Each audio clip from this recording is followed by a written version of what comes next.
Hello guys! Good morning again. Ayan, uy kalingat sa naong. Ayan guys, mas mukbang tayo na Jollibee. Actually, kagabi nag-macdo ako. Ngayon naman tanghali ng burger. Hindi ako nagkakanina. Oh my gosh. Ayan. Actually, guys, ano lang to, bulol na naman ako to sa ngipin ko. Ayan, in order to ng amo ko kasi nga iniwan niya ako, nagbantay ng anak niya, hindi ako makaluto kasi iiyak tong isa.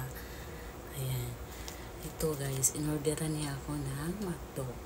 So magmukbang tayo, McDo, excuse me, sorry Jollibee.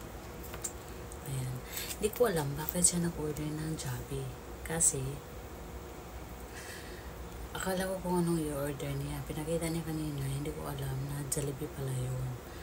Alam niya talaga na ang mga Pilipino, naong Jollibee.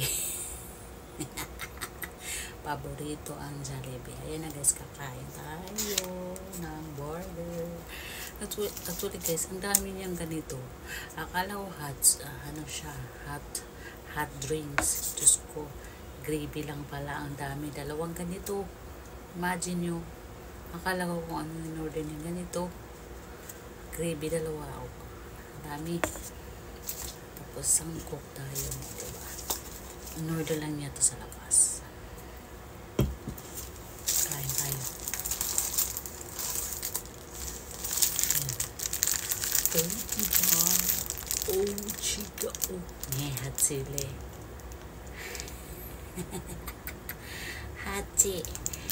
Hot chili spicy.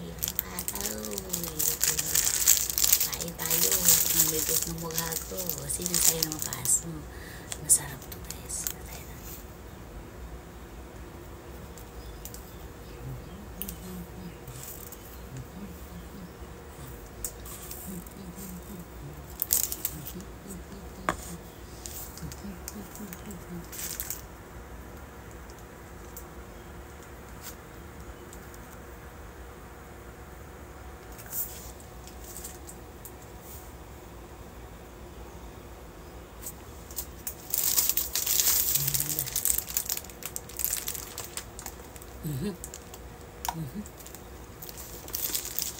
Okay.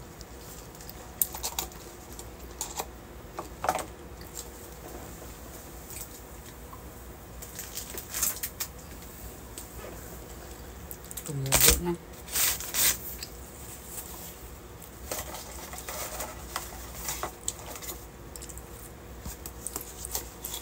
Ito nilagay ang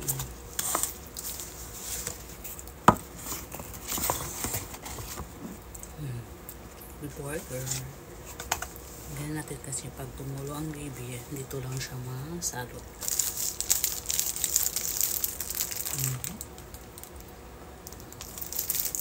Sarap.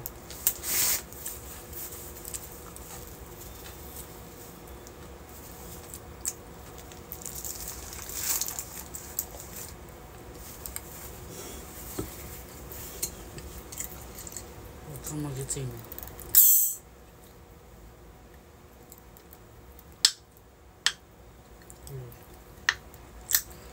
Kasi nandito lang sa tabi yung hindi ko maiwan-iwan baka tumalong kaya dito ako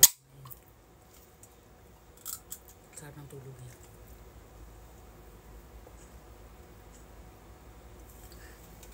Ang taba ko na talaga ako si Tung. Ang taba ko bahay mga taba basta nagugutom. Bigil ako yan. May lutong. Hindi naman pala spicy. Kala ko. Kumaharap talaga siya. Maalat siya, hindi siya para sa ano. Gusto nila na ang Jollibee. Gusto nila yung chicken sa Jollibee. Ayaw na ng maalat. Gusto nila lang kumain ng maalat pag sa labas. Pero pag nagluto ako ng maalat, nagre-reklamo. Marami itong asin. Pero pag nag-order sa labas, ang alat ng mga pagkain. Tapos ubos nila. Asan ka? Kakangustis siya.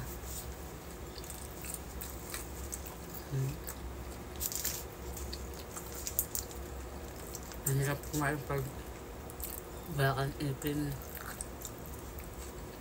Yung ipin dito ba? Yung balang. Hirap.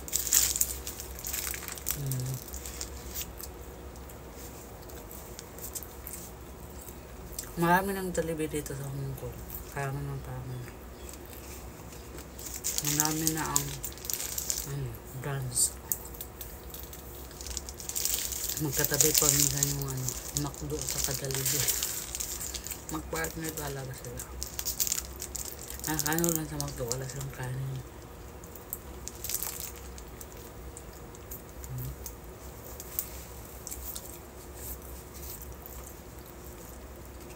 Ano ko bakit ganito yung order ni Amo?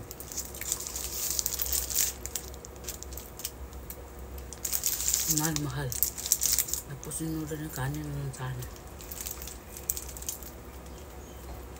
Kaya kung hindi siya nag-order sa akin, ako ang bibili sa baba. Pero hindi grabe kasi walang Jollibee dito na malapit sa doon na building. Wala kang maglakad papatulong sa palengke. So 20 minutes. So medyo malayo talaga. Saka may bata. Hindi pwede yan. So wala akong choice sa baba lang sa McDo. Kasi ang McDo nandito lang sa building namin. Dito lang sa baba namin. Ayun, laki na ang tiyan ko talaga.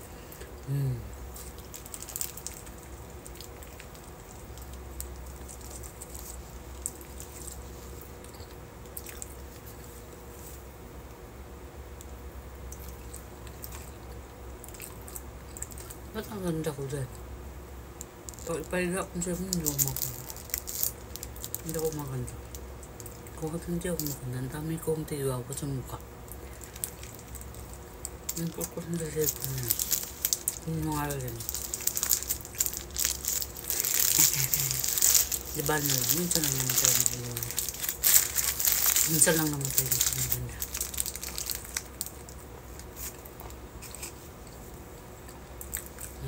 Parang gusto ko yung alaga.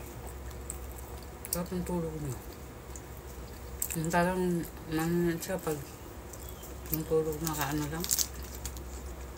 Kasi kaunting galaw mo lang yan, gigising niya. Hindi. Ang ina-ina ko.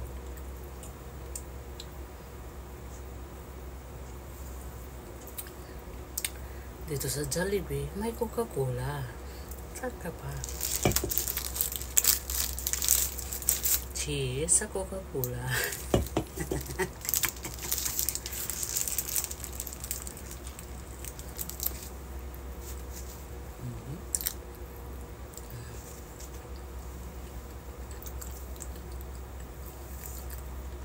Tapos may nakatingin sa akin sa bintana ba? Nakawanan pala ako. Buang nga yung katulong dyan sa baba.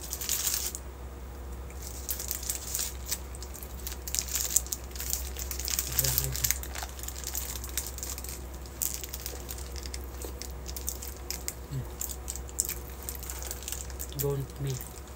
I don't you.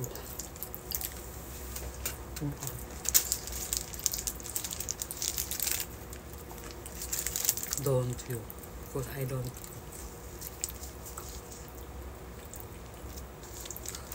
Perfect. Perfect.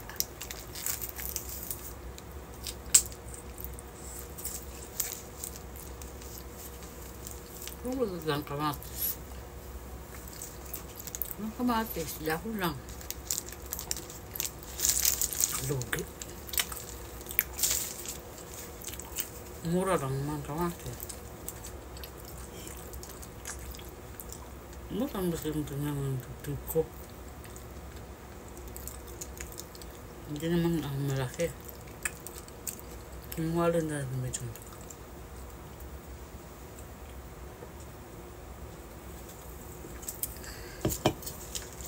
So, kasalanan ko bang tumaba ako? Kung may pagkain, diba? Ang grasya, hindi yan hinihindihan. Hindi yan inano, pero busog na talaga. Hindi yan dapat hinihindihan. Kung hindi, pinapasalamatan at kinakain, huwag aksayahin.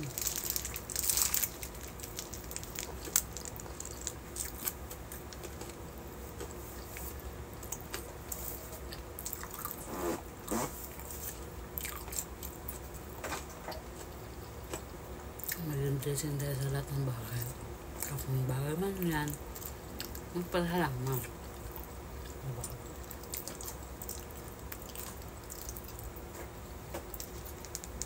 Yan ang importante. Pubusog talaga ako. Ayan na guys, salamat sa inyo po panonood. Mamaya ko na rin ito kakainin. Mamaya ko nakakainin na busog kakain ko. Ang laki kasi tapos may ano pa. Hindi kumain kasi ako kanina ng ano. Band. Tinapay ba? Basta band ba? Basta yun. Oh, kumain ako kanina. Excuse me. Ayan, busog na siya. Babaya ulit. Ako si... Ayan, salamat sa mga. Ayan, sana marami kayong nanonood. Sana nag-enjoy kayo sa kalukuhan ko. Happy lang. Be thankful sa lahat ng bagay. God bless.